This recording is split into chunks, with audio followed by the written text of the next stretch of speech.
haddatsa kadzaba wa idza wa'ada akhlafa wa idza tumina khana. Tanda-tanda orang munafik itu ada 3. Yang pertama, kalau dia berbicara dia berbohong. Apabila dia berjanji dia tidak menepati. Apabila dia diberi amanat dia mengkhianati. Alaika bisidqi fi kulli umuri la takdzib fa aqbahu ma yudri. Alaika bisidqi fi kulli umuri la takdzib fa aqbahu ma yudri minal kadzib.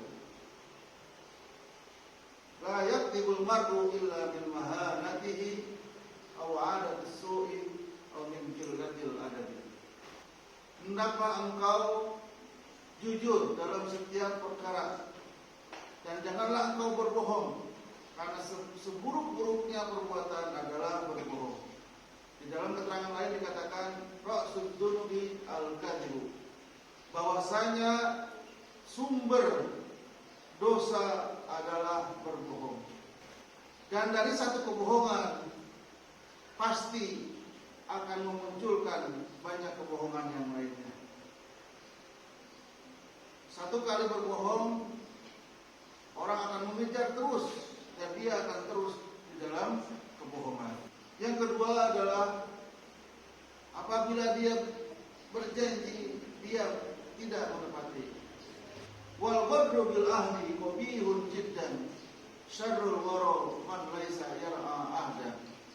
Seburuk-buruknya orang adalah ketika dia berjanji dia tidak menepati. Seburuk-buruknya orang adalah ketika dia sudah berjanji sama orang tetapi dia tidak berusaha untuk menepati janjinya. Karena janji adalah hutang dan hutang itu akan ditagih sampai kapanpun. Ketika seseorang hendak berjanji, maka hendaklah mengucapkan insya Allah. Kenapa? Karena Allah lah yang Maha menghendaki.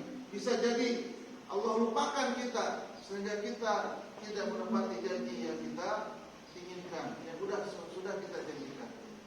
Maka katakanlah setiap janji dengan perkataan insya Allah. Semoga Allah selalu mengingatkan kita sehingga kita bisa menepati janji yang sudah kita janjikan kepada orang lain.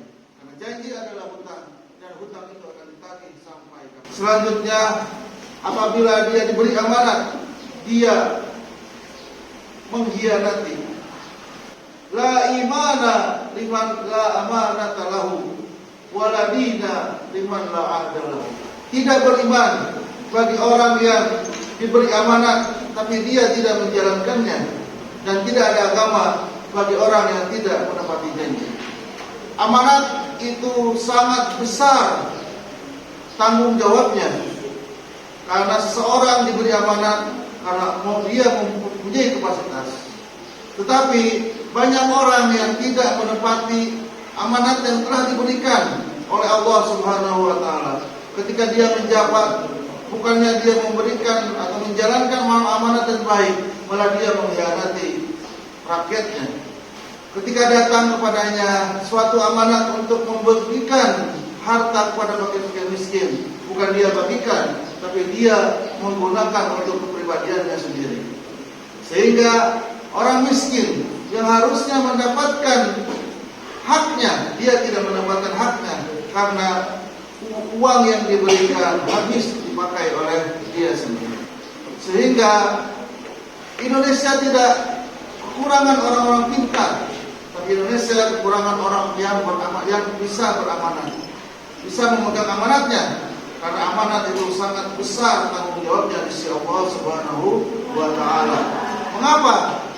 Man ra'a munkaran fa yughayyir biyadihi. Barang siapa yang melihat kemungkaran, maka hendaklah merubahnya dengan tangannya sendiri. Maka pejabat ketika melihat ada kemungkaran, dia harus yang turun tangan langsung untuk menyelesaikan permasalahan itu.